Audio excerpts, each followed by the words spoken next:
Halo semuanya, selamat datang di channel Saat Teduh Bersama. Channel ini sengaja dibuat untuk kamu yang mungkin selama ini rindu saat teduh atau merenungkan firman Tuhan, tapi selalu gagal untuk memulainya. Atau belum selesai membaca firman Tuhan sampai habis. Sekarang, kamu bisa memulainya bersama saya. Setiap pasal-pasal yang saya bacakan, kamu juga bisa ikutan membacanya ya. Kita akan sama-sama membaca dan merenungkan firman Tuhan sehari demi sehari sampai menyelesaikan seluruh Alkitab.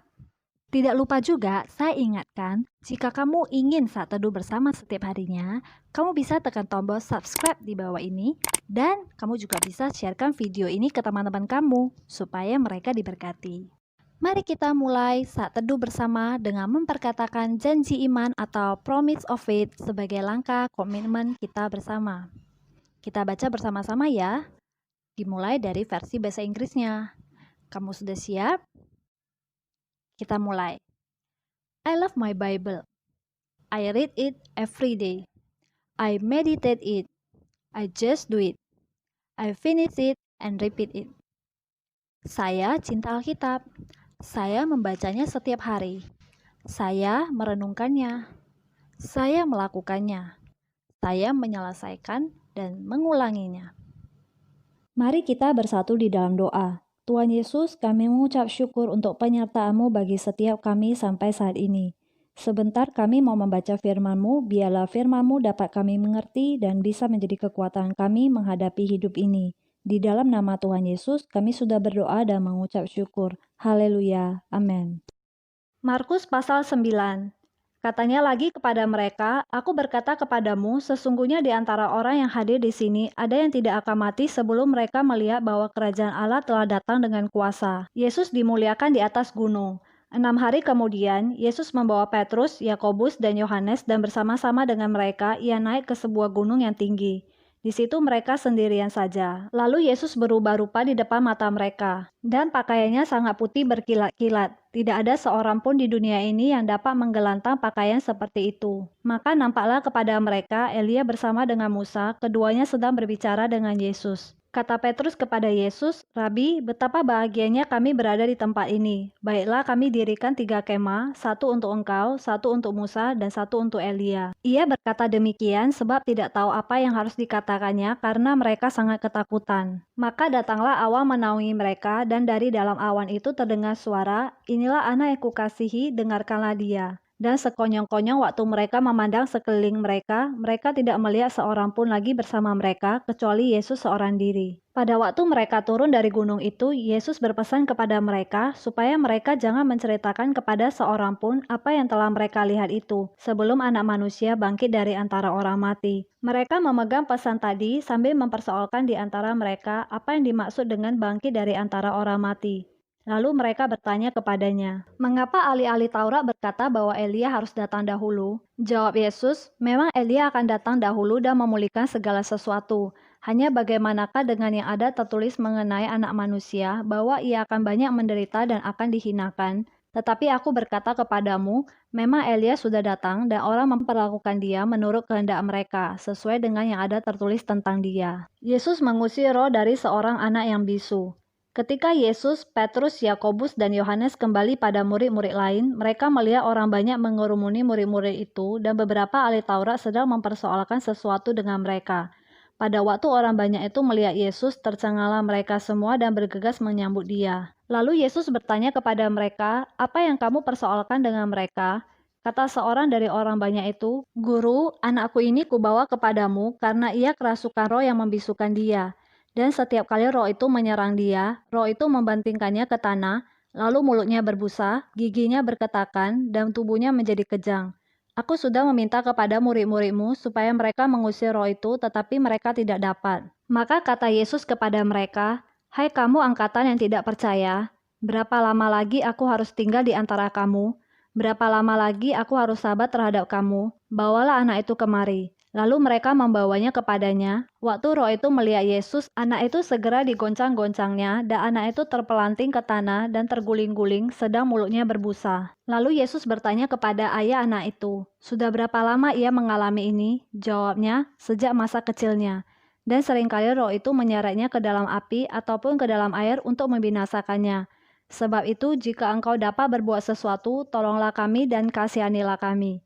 Jawab Yesus, katamu, jika engkau dapat, tidak ada yang mustahil bagi orang yang percaya. Segera ayah anak itu berteriak, aku percaya, tolonglah aku yang tidak percaya ini. Ketika Yesus melihat orang banyak makin datang berkerumun, ia menegur roh jahat itu dengan keras. Katanya, hai engkau roh yang menyebabkan orang ini menjadi bisu dan tuli. Aku memerintahkan engkau, keluarlah daripada anak ini dan jangan memasukinya lagi. Lalu keluarlah roh itu sambil berteriak dan menggoncang-goncang anak itu dengan hebatnya. Anak itu kelihatannya seperti orang mati, sehingga banyak orang yang berkata, ia sudah mati. Tetapi Yesus memegang tangan anak itu dan membangunkannya, lalu ia bangkit sendiri.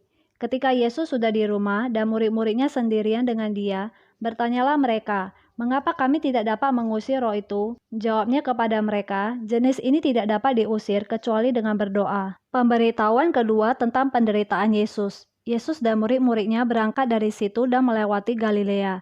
Dan Yesus tidak mau hal itu diketahui orang. Sebab ia sedang mengajar murid-muridnya, ia berkata kepada mereka, anak manusia akan diserahkan ke dalam tangan manusia dan mereka akan membunuh dia. Dan 3 hari sesudah ia dibunuh, ia akan bangkit. Mereka tidak mengerti perkataan itu, namun segera menanyakannya kepadanya, siapa yang terbesar di antara para murid?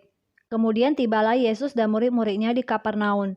Ketika Yesus sudah di rumah, ia bertanya kepada murid-muridnya, apa yang kamu perbincangkan tadi di tengah jalan? Tetapi mereka diam, sebab di tengah jalan tadi mereka mempertengkarkan siapa yang terbesar di antara mereka. Lalu Yesus duduk dan memanggil ke-12 murid itu, katanya kepada mereka, jika seseorang ingin menjadi yang terdahulu, hendaklah ia menjadi yang terakhir dari semuanya dan pelayan dari semuanya. Maka Yesus mengambil seorang anak kecil dan menempatkannya di tengah-tengah mereka. Kemudian ia memeluk anak itu dan berkata kepada mereka, barang siapa menyambut seorang anak seperti ini dalam namaku, ia menyambut aku. Dan barang siapa menyambut aku, bukan aku yang disambutnya, tetapi dia yang mengutus aku. Seorang yang bukan murid Yesus mengusir setan. Kata Yohanes kepada Yesus, Guru, kami lihat seorang yang bukan pengikut kita mengusir setan demi namamu. Lalu kami cegah orang itu karena ia bukan pengikut kita. Tetapi kata Yesus, jangan kamu cegah dia, sebab tidak seorang pun yang telah mengadakan mujizat demi namaku dapat seketika itu juga mengumpat aku. Siapa yang menyesatkan orang? Tentang garam. Barang siapa menyesatkan salah satu dari anak-anak kecil yang percaya ini, lebih baik baginya jika sebuah batu kilangan diikatkan pada lehernya, lalu ia dibuang ke dalam laut. Dan jika tanganmu menyesatkan engkau, penggalah, karena lebih baik engkau masuk ke dalam hidup dengan tangan kudung, daripada dengan utuh kedua tanganmu dibuang ke dalam neraka, ke dalam api yang tak terpadamkan. Di tempat itu ulatnya tidak akan mati dan apinya tidak akan padam.